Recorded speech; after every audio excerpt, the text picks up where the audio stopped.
mereka melakukan mal optimal, nggak dicampur lain-lain, optimal itu otomatis bisa menjadi KB alami.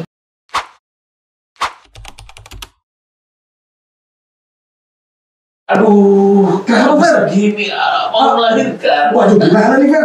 Waduh, saya nggak KB, Mas. Selamat pagi, Bu Tami.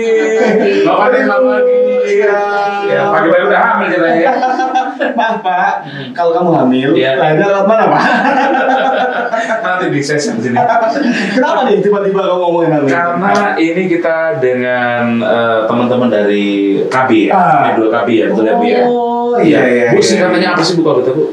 DP2KB2, Dinas Pengendalian Penduduk, Berencana dan Pemberdayaan Perempuan. Nah, coba diulang, Fer. Dinas Pengendalian Penduduk. Nah, itu ya Bu ya? Iya. Ya. Oh, jadi kamu. Oke. Ya, kita ngomongin soal ini ya, apa namanya, KB pasca persalinan. Nah, ini yang juga saya masih awam masalah. Tapi saya pengen tahu juga, perlu juga nggak sih gitu ya? Iya, KB ini perlu juga sih. Tapi sebelumnya Bu Tami ini dari bidang Pembinaan KB. Pembinaan KB, ya.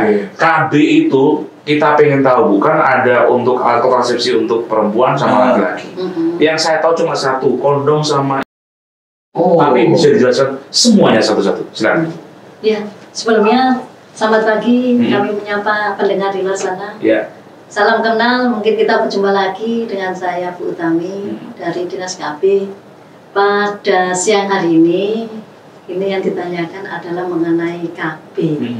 Sebelum kita apa yang KB itu ya? Jadi KB itu bukan hanya alat kontrasepsi sebenarnya. Jadi program keluarga berencana adalah program di mana kita pembangunan keluarga. Jadi meningkatkan dari kualitas pemberdayaan keluarga tadi. Selain dari KB itu ada 4 pilar. Nah, ini kan perencanaan keluarga yang bisa hebat gitu ya. Gimana ini? Yang pertama adalah pendewasaan usia perkawinan. Nah, ini untuk yang usia dini menikah, sabar dulu ya. Oke, silakan Bu yang pertama. Jadi pendewasaan usia perkawinan itu harapnya itu usia ideal menikah itu wanita 21 tahun, pria itu 25 tahun. Oke, boleh ya. KB itu yang kenal dari masyarakat itu biasanya KB gitu, kondom gitu aja. Enggak, kita itu pembangunan keluarga. Jadi meningkatkan dari kualitas keluarga itu. Jadi dimulai dari mana? Pertama adalah dari pendewasaan usia perkawinan. Dan kedua adalah mengatur jarak kelahiran. Ini yang mengatur jarak kelahirannya itu, maka perlu adanya sesuatu hal di mana mereka diatur dengan menggunakan alat kontrasepsi. Ini yang kalau perempuan 21, kalau laki-lakinya 25. Bu, kenapa? Apakah memang kalau di bawah itu rahimnya masih belum muat bayi atau justru membahayakan sang ibu? Gimana nih Mbak Fania? Mungkin bisa dijawab. Karena umur 21 tahun untuk bagi wanita dan laki-laki 25 tahun. Di usia itu mereka sudah cukup matang dalam segi fisik, segi ekonomi, segi sosial, seperti itu. Kalau kesehatan sang ibu bayi kalau bawah itu masih tidak memungkinkan ya? Secara fisiknya masih belum. Ini jadi kalau nanti pasangan yang 21 tahun gitu di bawah itu harus pikir-pikir lagi. Jangan-jangan kalau punya bisa nanti stunting. Memang benar. Jadi resiko stunting itu dimulai dari remaja. Pernikahan dini juga tadi. Iya, resiko karena apa? Rahim itu siap menerima janin itu usia 20 tahun. Karena dari proses itu normalnya itu 20 tahun dia menerima janin. Kalau di bawah itu rahimnya belum siap, belum optimal, sehingga risiko-risiko bayi yang dilahirkan itu tadi termasuk risiko stunting. Bu, ini saya mau tanya, biasanya kalau masa pacaran itu berusaha-berusut hamil, karena sudah menikah ya, mulai ya sesuai lah menikah di usia yang sesuai dengan undang-undang gitu ya. 21 itu jarang sekali atau susah untuk hamil. Ini seperti apa sih Bu sebenarnya yang terjadi gitu ya? Ada bedanya. Ada bedanya jelas. Mereka kan belum tahu menjaga alat kesehatan reproduksinya. Nah, mereka sama-sama melakukan alasannya suka suka tapi belum mengetahui bagaimana kesehatan reproduksi untuk melahirkannya. Jadi kebanyakan dari mereka itu terjadi hal-hal yang tidak diinginkan sehingga anak yang dilahirkan kan tidak bisa mereka statusnya bagaimana. Akhirnya mereka sembunyi-sembunyi kondisinya yang dilahirkan bayinya akhirnya tidak sehat. Banyak kasusnya. Nah, makanya harapannya tadi menikahnya usia ideal. Kalau zaman dulu mah Nabi Musa dihadirkan di sungai itu mah karena kehendak Allah ya, dan itu ada rencana Allah yang sangat indah.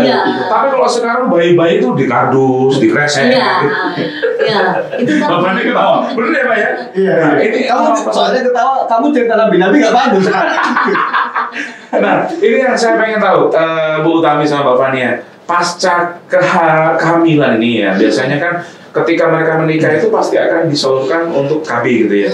Nah, Bu Utami saya pengen tahu jenis-jenisnya kontrasepsi itu seperti apa? Oh iya, jadi alat kontrasepsi itu yang namanya alat ya, alat atau obat kontrasepsi itu ada 7 dan yang satu itu KB alami ada macam-macam ya, ada nanti ya.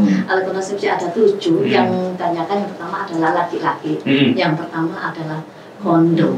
Nah, kondom itu berupa karet tipis. Nah, itu cara pemakaiannya itu pada waktu mereka melakukan hubungan suami istri dan alat reproduksinya dari suami sudah siap untuk bertempur katanya. Contohnya ada yang bergerigi, ada yang polosan. Bu, saya pengen tanya, bukan soal jenisnya, maksudnya gini, dari kondom dulu ya Bu ya. Itu yang di pasaran sama biasanya dari KB ada sendiri ya. Itu lebih efektif mana sih Bu? Semuanya efektif karena dari 99% semuanya alat produksi itu dari KB itu 99%. Semuanya efektif. Yang penting adalah cara pemakaiannya. Bila mana dia tidak tahu cara pemakaiannya, salah. Ini bisa dari sobek atau apa, cara mengeluarkannya juga akhirnya ada aturannya semuanya tumpah. Bisa kamu caranya? Nanti ada sesi sendiri cara untuk memasang kondom gitu. Tapi ada aspeknya nggak sih Bu? Kondom ini sendiri ada aspeknya? Ada aspeknya, tapi bukan mereka mesti kan ada batasnya dari kandungannya dari obat tadi. Dan yang kedua adalah untuk laki-laki ada KB namanya MOP, metode operasi pria vasektomi. Vasektomi. Itu operasi itu? Iya, operasi ringan. Jadi lokal bius aja yang dioperasi tadi. Jadi saluran spermanya itu diikat, istilahnya itu diikat. Terus mereka lakukan hambatannya itu saluran yang dikeluarkan itu air mani saja, tidak mengandung sperma. Beda ya? Air mani sama sperma sendiri-sendiri. Iya, kalau sperma kan bukan bibit. Bibit itu. Bibit dari calon anak. Kalau air mani kan kita mau jelas lagi ya. Ini biar nggak tabu. Dan ini sex education buat saya dan yang lain juga. Bu, biasanya untuk yang berhubungan suami istri itu di awal itu kan muncul kayak semacam cairan yang sedikit itu bukan air mani, bukan sperma. Yang cairan mana? Yang pertama. Cairan dari lendir dari wanita itu yang untuk melumaskan itu. Melumas ya. Bukan air mani ya? Bukan. Yang putih itu berarti air mani. Air putih biasanya melakukan itu. Pucat kayak Mas Atta ya? Tapi kan ada warna-warna lain. Ada warna lain? Iya, yang nggak harus putih ya, ada agak kuningan. Itu kan dari makanan juga. Itu kan sari makanan sih, benar nggak sih? Nah, yang kita tahu ini untuk yang benar-benar resmi ya. Yang resmi itu untuk yang sudah sah suami istri. Ada batas Jadi yang KB itu adalah yang sudah melakukan nikah. Bukan kawin ya? Nikah. Iya. Beda ya, kawin sama nikah itu. Beda. Kalau kawin itu liar bos. Bu, yang saya tanyakan, ini juga kontradiksi di masyarakat. Untuk yang janda diperbolehkan nggak? Nggak boleh, karena nggak punya pasangan suami istri. Berarti kalau mau kawin ditanya status juga. Iya dong. Nanti yang bisa gunakan. Nanti siapa yang tanggung jawab? Pura-pura deh Bu. Pura-pura gitu aja. Sama duda. Bu, kita kembali lagi untuk yang cowok tadi, vasektomi begitu ya? Itu dia akan dilakukan semacam operasi medis kecil. Itu dia langsung ke kantor KB atau gimana Mbak Fani atau Ibu? Dijelaskan. Silakan. Ke rumah sakit bisa. Ke rumah sakit. Dengan pendampingan teman-teman dari KB atau sendiri? Dengan pendampingan. Ada. Di setiap kecamatan itu. Oh, nggak gini, nggak malu mereka. Soalnya misalnya saya pengen, kalau nggak ada rujukannya kan nggak bisa ke rumah sakit, nggak sih Mbak? Iya. Gimana caranya Mbak untuk misalnya untuk teman-teman yang pengen vasektomi Mbak? Bisa daftar ke penyuluh KB-nya nanti akan diatur. Desa ada? Di setiap kecamatan ada. Oh, setiap kecamatan ada ya? Bilang ya bahwa mau vasektomi gitu ya? Ya. Ada apa yang rujukannya yang diberikan? Nanti diarahkan ke rumah sakit sama penyuluh KB. Oh, iya. Terus kalau operasi kecil, sembuhnya berapa hari Bu? Langsung bisa digas Bu? Nggak bisa. Langsung pakai. Sesudah pasca MOP aja setidaknya 2-3 hari itu tidak boleh melakukan kegiatan yang bisa berhubungan intim lah. Iya. Dan setelah dioperasi juga minimal juga harus pakai kondom minimal 1 bulan. Karena ada sisa-sisa dari sperma tadi di saluran spermanya kan masih ada. Nah, harapannya pakai kondom itu kan menghindari tadi kan, yang baik Bu, saya tanyakan ini. Saya penasaran ya. Kalau itu diikat, yang spermanya tadi, sperma atau mana yang diikat? Yang diikat saluran sel spermanya. Kalau diikat ini kalau bertahun-tahun nggak bumbet ya, Bu, nggak bledos. Lah kan Ya udah itu kan sudah medis sudah yang tahu kan sudah mereka sudah ahlinya sudah spesialis sudah.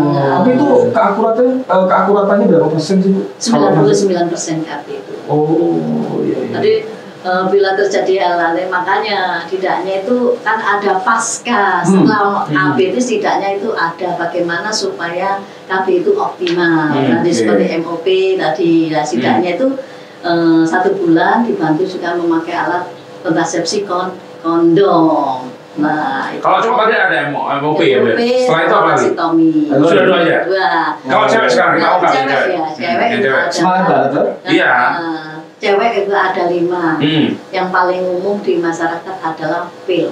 Ini setelah mereka melakukan sah nikah, langsung KB atau gimana? Kita ada yang namanya kesehatan reproduksi. Biasanya kalau mereka menikahnya di usia 20 ke atas, biasanya mereka kan ingin punya anak. Nah, setelah penggunaannya, itu baru itu batas dari minimal jarak untuk melahirkan ke-1 dan ke-2 itu kan untuk kesehatan dari ibunya kurang lebih yang 3-5 tahun. Oh, panjang ya Bu ya? Iya. Alasannya kenapa kok panjang? Alasannya itu tadi kasih sayang perawatan anak tumbuh balita tadi loh. Oh, biar dapat sayang yang cukup ya. Asupan gizinya, kasih sayangnya anak jadi. Sorry, banyak sekarang ibu muda yang pakai susu sapi atau pakai formula ya Bu ya. Makanya anaknya nyundang Bang. Ini gimana nih Bu kalau memang dikasih statement bahwa jarak 3-5 tahun, tapi toh kenyataannya di masyarakat para ibu muda ini juga kasihnya masih belum full gitu ya. Anaknya setahun udah. Iya. Kadang-kadang ini kebrojolan. Kalau Jawa itu bilang Mbak Fani ya. Bayi telu, matang telu atau gimana Bu? Ya ada ya, istilah gitu ya. Iya. Nah, gitu gimana Bu? Ya ini makanya setelah mereka jarak kelahiran ini maka dia asalan kan umum pakai alat kontrasepsi. Oh iya. Sorry. Dari pengalaman ibu-ibu yang di sana, ini kan sudah tercover nih sama KB nih, jelas KB. Ada nggak keluhan dari ibu-ibu ini yang ternyata bapaknya nggak suka loh Bu kalau pakai KB karena mungkin ini kayak pakai mesin gitu. Ibu jangan. Makanya belajar. Izin. Semuanya itu kesepakatan suami istri kan gitu ya. Ya kan dengan izin suami mereka. Terus yang pakainya mesin itu IUD. Saya juga pernah pakai IUD. Alhamdulillah suami saya fan-fan aja? Iya, fan-fan aja ya. Dari awal dulu, pil tadi ya? Ya, pil. Ini katanya kalau nggak ingat atau telat, dia bisa hamil, benar ya? Ya, iya. Itu tapi makanya kalau lupa ya, makanya hari keduanya didobel. Terus lupa lagi didobel. Tapi setidaknya kalau sumpah 3 kali maka harus dibantu alat kontrasepsi lain. Nah itu dengan kondom. Iya. Kita akan kembali lagi nanti. Seru sekali soal kondom dan kawan-kawan ini. Kita kembali lagi nanti setelah satu ini ya. Oke.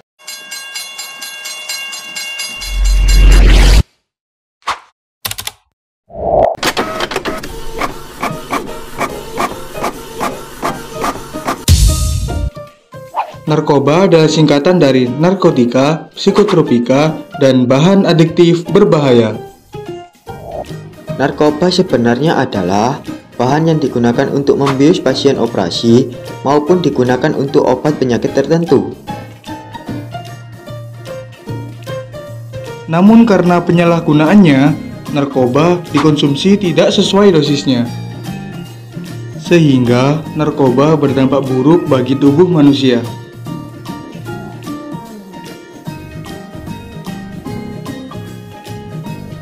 Narkoba dapat merusak tubuh kita, terutama pada bagian otak kita. Narkoba merusak bagian-bagian otak kita yang berfungsi untuk mengontrol emosi, ucapan, dan perilaku kita.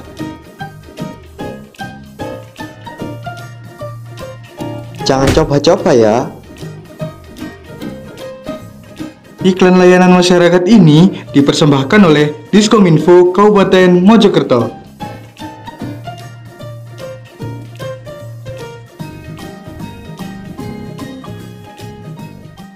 Zaman dulu Tata, saudara-saudara dari omku, tanteku itu sampai 12 loh. Apanya 12? Keluarga besar. Oh, anaknya 12. Ya, bahkan sampai disebut yang pertama itu anak pemain bola. Serius betul ya bukan ya? Jadi benar. Oh, belum ada KB, Mas. Oh, belum ada KB dulu. Anaknya 9, 12.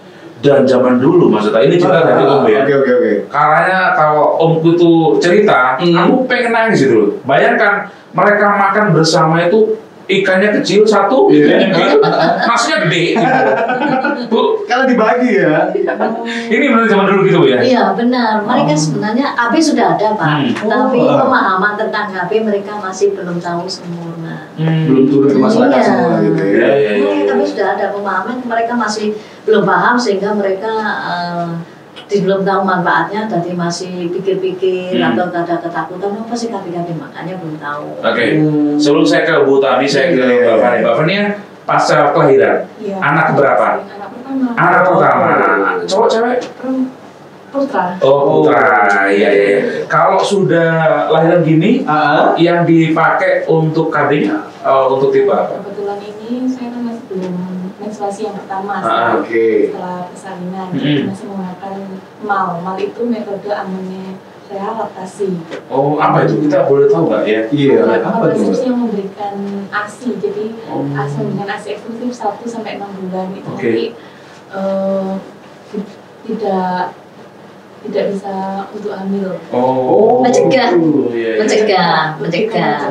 Karena menggunakan kontrasepsi kondom untuk pada saat berhubungan untuk biar semakin aman. Sudah berapa bulan setelah pasca kelahiran? 3 bulan. 3 bulan sekarang. Ya. Suami minta nggak? Sudah bisa ya? Itu sudah bisa. Iya, makanya gitu. Oh iya. Aku udah mengarah sana. Sudah 8. Sekarang 3 bulan. 8 kali 5 hari. 35 hari. Itu sudah bisa boleh Bu ya? Kan mereka kan sudah selamat kan harapannya itu kan ikut KB juga. Apalagi nih dalam pencegahan stunting kan wajib untuk memberikan ASI eksklusif. Sudah minggu Bu ya? Pasca kelahiran. Apa itu minggu? Itu minggu. Normal itu maksudnya normal ya. Iya. Kan tapi lahir masih belum siap, makanya kewajibannya itu. Tidak diperbolehkan dulu Bu? Ya, boleh. Sudah selapan. Sudah selapan? Iya. Sudah normal kembali mereka. Nah untuk supaya KB mal ini kalau mereka melakukan mal optimal nih, nggak dicampur lain-lain, optimal itu otomatis bisa menjadi KB alami. Karena apa?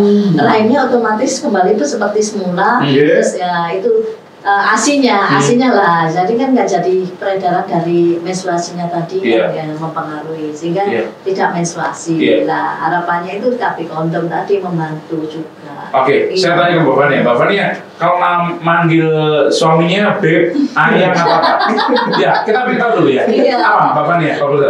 Ayang. Ayang ini sering minta nggak sehari 2 kali gitu? Selama pasca persalinan ini ya. Ini yang kita tahu juga. Sebelum persalinan jangan ditanya. Ya, sampai lagi. Gimana Mbak Fania? Ya seperti ya. Oke aja, nggak sakit, sorry nggak sakit. Kita nggak tahu juga ya perasaan seorang ibu ya, nggak sakit. Nggak sakit. Awalnya kan enggak. Karena begini, wanita diciptakan untuk menahan derita yang sangat luar biasa. Hati dan pikiran dan semuanya. Saat menstruasi, bener ya? Kelahiran. Kalau cuma angka-angka gitu ya. Iya, mereka sudah di-press ini dari Allah ya untuk diberikan keistimewaan ya. Mereka kuat gitu sebenarnya ya daripada kita. Oke, yang kita tahu sekarang kalau Mbak Fran tadi bilang bahwa pasca kelahiran dia pakai mal ya, mal ya, Bu Tami. Ini kita flashback ke untuk yang cowok atau yang pria, para suami-suami. Kalau misalnya dia vasektomi, gitu kan, otomatis ibu tadi bilang bahwa ada persetujuan dari istri. Bu, ini bukankah malah membuat, maaf ya, cowok-cowok atau bapak-bapak ini lebih mudah selingkuh karena nggak bisa memberikan bibit untuk hamil. Tembak sana tembak sini. Tembak sana tembak sini. Diobat-abit ke. Iya, memang pemikiran kita kan kalau secara jauh kan, kalau kita hidup dengan ketakutan kan kita nggak bisa hidup dengan baik. Iya. Nanti kita, hanya memang dari kebanyakan dari ibu-ibu yang di luar sana itu banyak mereka tidak mengendaki suaminya itu ke KBMP. Itu harapannya tadi dikhawatirkan demikian. Tetapi setidaknya bila ada komunikasi kesepakatan yang baik, mereka bisa melaksanakan KBMP. Iya, memang kalau dipikir-pikir, ya kan tadi bilang rata-rata dari pria-pria dan ingin jalan kemana-mana lagi. Gacan Bu ya.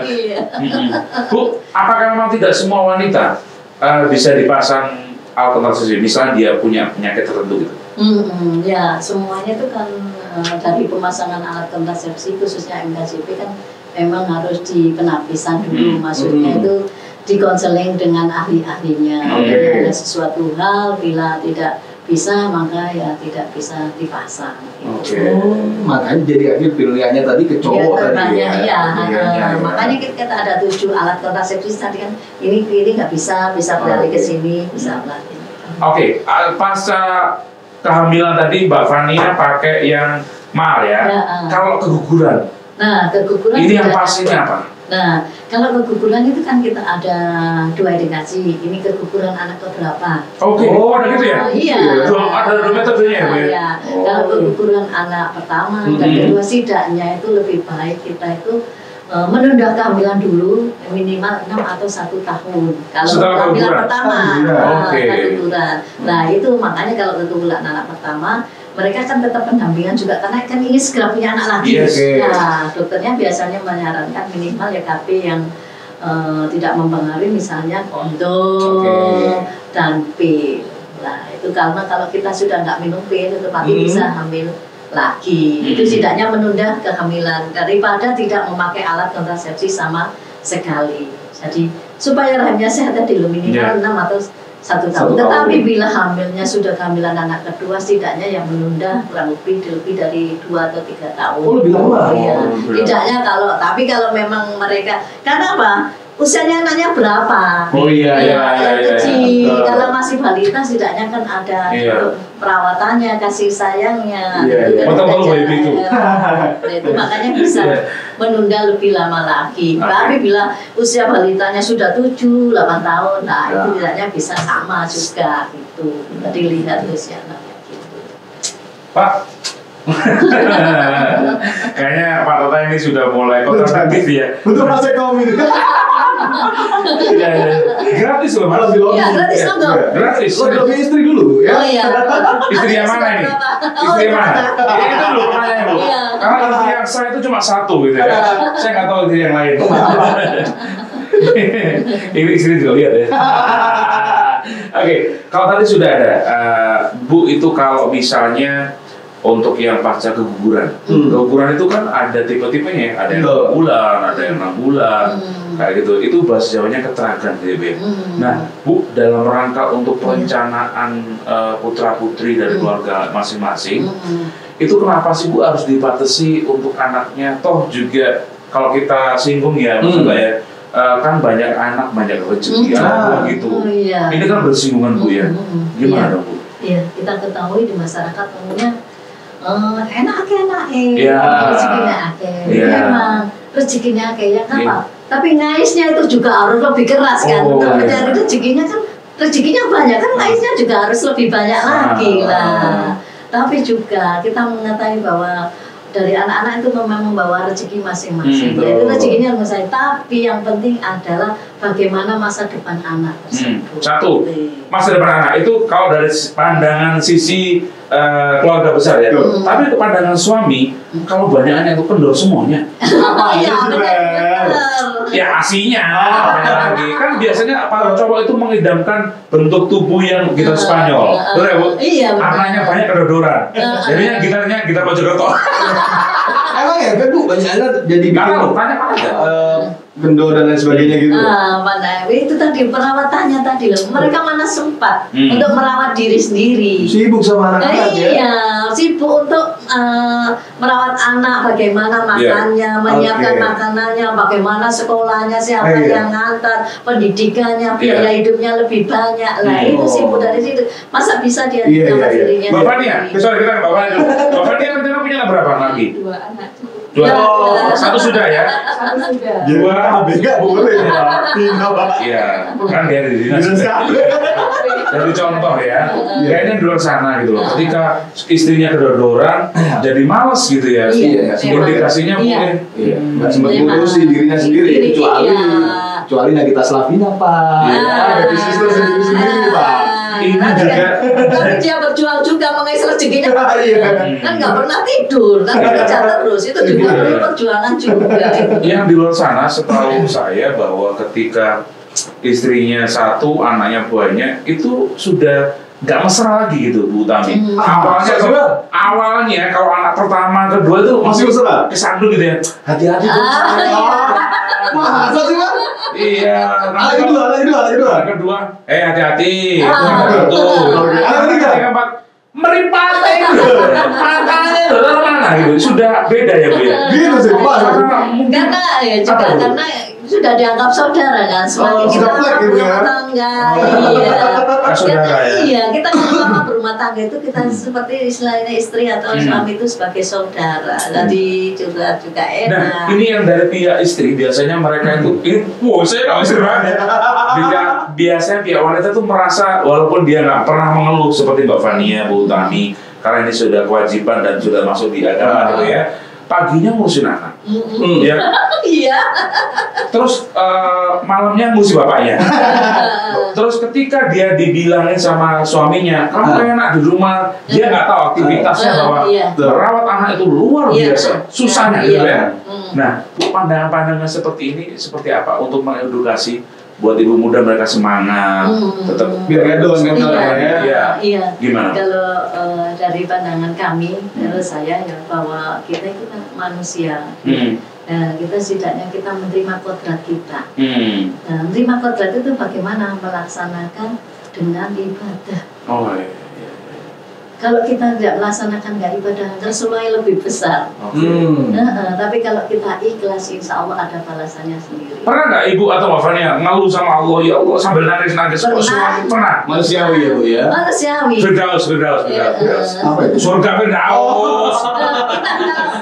Menangis di hadapan Tuhan itu lebih baik. Karena kita bisa minta pertolongan bantuan. Permasalahan. Ada titik seperti itu Bu ya? Ada ya? Oh, Mbak Fania juga sering. Ingat saya, nangis itu di hadapan Allah, kamu di media sosial.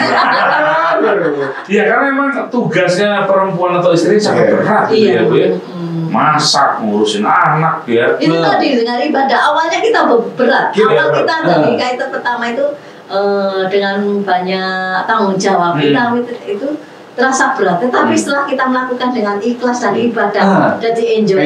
Oke, Ibu Tami mungkin bisa, Mbak Fania bisa, tapi di luar sana banyak yang nggak bisa. Contohnya, ini fakta dan real di pengadilan agama, setiap hari banyak yang mengajukan cerai. Dan ini kebanyakan para perempuan ya. Faktor apa sih? Faktor apa Bu? Sebenarnya yang mereka ini banyak mengajukan cerai, padahal suaminya juga kebetulan saya juga pernah makan di sana. Saya meng-BAP mereka begitu. Apakah gaya hidup sih Bu? Iya, memang kita faktor pertama adalah ekonomi. Pertama adalah faktor ekonomi. Karena rata-rata dengan gaya hidup yang mereka walaupun suaminya kerja itu kan ada batasan maksimum penghasilan. Tetapi menurut dia belum kurang. Akhirnya dia berani juga mengajukan tersebut, harapannya mendapat lebih baik. Lebih baik. Padahal kita Nyatanya tidak kenyataannya begitu, demikian. Iya, Itu juga mempengaruhi sekali gaya hidup, apalagi di zaman sekarang tadi, jangan tadi mudah tolak-tolak tadi. Iya. Sosial media nih ya. Ya, ini kalau mereka yang rumah tangga yang istrinya kesibukannya di rumah, ada yang berkarir, seperti ibu, seperti Mbak Fania, pernah nggak punya perasaan, ya, papa, ayang, aku juga punya penghasilan, iya, jangan macam-macam sampean gitu. Bisa aku bisa seperti sama anak, gitu kan? Kayak gitu gimana Bu? Nah, itu makanya kalau dulu rumah tangga itu dua ego berbeda. Yes. Kalau sama-sama kita egonya tinggi, maka rumah tangga sebentar aja sudah bubar. Tetapi kalau kita memikir bahwa bagaimana dari perencanaan keluarga kita, masa depan anak-anak, maka ego kita akan turunkan. Dari itu Mas Tata. Iya, Pak. Karena apa? Nikah lagi tetap dua ego yang berbeda. Nanti lanjut lagi, nikah lagi ya gitu. Tetap aja, karena semua berawal dari diri kita sendiri. Gitu. Karena itu nanti.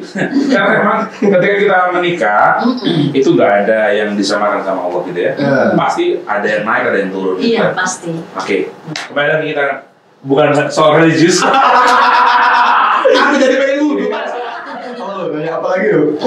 Sudah sekalian semuanya. Tapi nanti kita harapannya pengen ketemu sama Mbak Fania sama Bu Tania untuk bersambung ya. Kalau ini nggak habis nih. Nggak habis kita nih. Karena ada beberapa, udah banyak lah yang kita pengen sampaikan. Sorry, saya ke Mbak Fania sebelum kita tutup ya.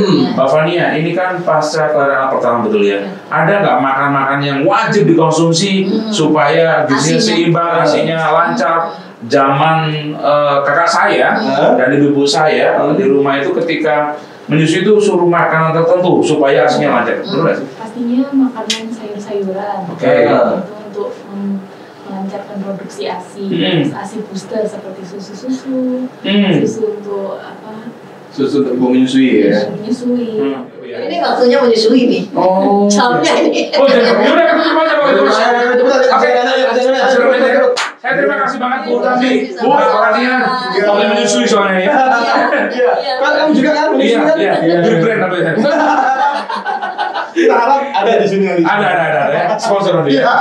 Saya terima kasih Bu Tami, Mbak Fania juga terima kasih mengedukasi. Harapannya nanti kita ketemu lagi. Akhirnya saya Ferry Prasetya, saya Tata Pradita. Pamit undur diri. Wassalamualaikum, bye bye.